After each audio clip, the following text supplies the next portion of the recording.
And we're literally just using the permaculture ethics of earth care, people care, and fair share and redefine them for marketing. I consider these to be the moral codes against which we test our ideas, strategies, and outcomes. These ethics shape every decision that follows in your business. They're kind of like a compass, guiding you to true north. And this is where permaculture is just such a beautiful framework for this, because we're already provided with three ethics that are common to many traditional cultures around the world that have connected to land and nature throughout history. So there's a long history of these ethics working to create sustainable and regenerative societies. So let's have a look at all three of them. If I was to redefine earth care for marketing, I would make it sound something like this. Actively make your business lighter on the planet and promote environmental restoration. What that could look like is thinking long term. So you might have heard of that 7-generation thinking, where we think like, what will be the long term environmental and social impact of this for my great, great, great grandchildren, or for the great, great, great generation that comes in 7 generations' time. It's also, about aligning with your values. So that could look like only promoting products or partners that genuinely reflect your ethics. I think it's about being honest about where in your business you're not yet able to be fully sustainable. Like, we live in a world where, unfortunately, sometimes you have to take the least worst decision.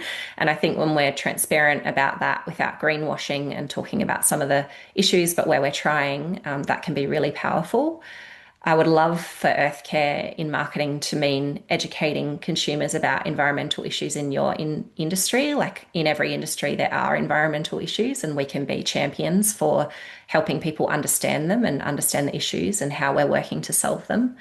And you might do stuff like an environmental impact audit, potentially. There's some really great resources online if you just give this a Google, but that's all around how you analyze and procure your resources, the ways you make products, deal with waste, all of those sorts of things. So anywhere that your business has an impact on the environment, you would be looking at ways to lighten that impact. So that would be the earth care ethic. In terms of people care, if I was to redefine that permaculture ethic for marketing, I would put it like this: prioritizing the well-being for everyone your business touches.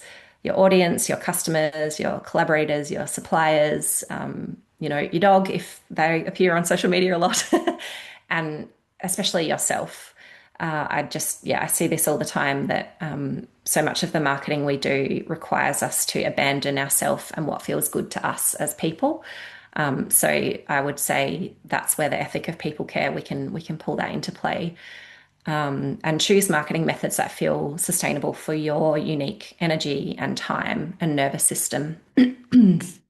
But then, of course, looking at other people as well. So marketing with empathy and understanding your audience's needs and desires and challenges, and then actively listening to customer complaints as feedback that can help improve products and services. We often get quite narky about feedback, but it's a really beautiful loop that we can pay attention to in order to have better people care.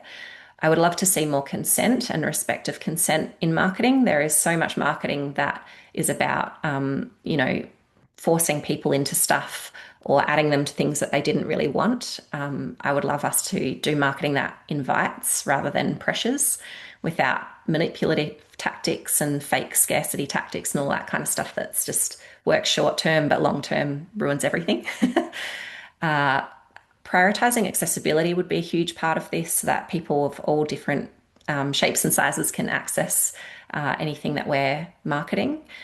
And community over competition. So I think one of the ways that natural systems get ahead is by collaborating and helping each other and uplifting others in their ecosystem. And that's a pretty big shift for business. But I think there's a lot of power in that if we're looking at it from a people care perspective.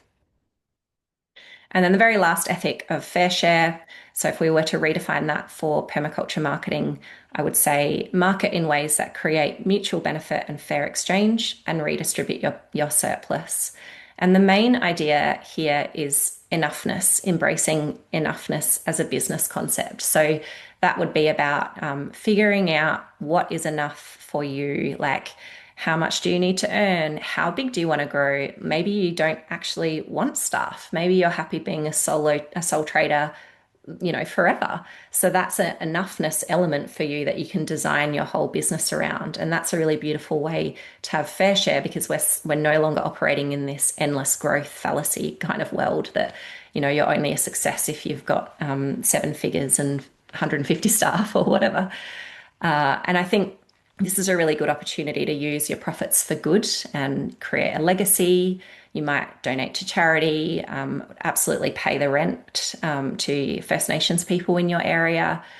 You might offer ethical payment plans or scholarships, sliding scale pricing, potentially pro bono services, free or discounted. Like, there's a heap of different ways that you could pull fair share into your business. You don't need to do all of them. You can pick what you think works best for you. But the idea is to balance giving and earning. So ensuring you have a stable base, that you're covered and you're stable and financially secure, and then circulating the value rather than hoarding it, which, I mean, that kind of seems obvious when you say it, but I don't think that's a ethic that most businesses operate from. And you might have heard of this fairly old now book, The 7 Habits of Highly Effective People. But Stephen Covey in there describes something very similar to this as beginning with the end in mind. And he says, by keeping that end clearly in mind, you can make certain that whatever you do on a particular day does not violate the criteria you have defined as supremely important. And to me, that's at the crux of putting ethics and principles at the base of all of our marketing. It's like, I have decided that the earth and other people and fairly distributing resources is supremely important to me. So in all of my decisions that I make as a marketer and a business owner, I'm not going to do anything that violates that criteria. So you could also add your own values and ethics over the top of them. You might have things that are really important to you, that are values you want to weave through your whole business. But I would argue that every business needs at least Earth Care, People Care, Fair Share to be truly regenerative.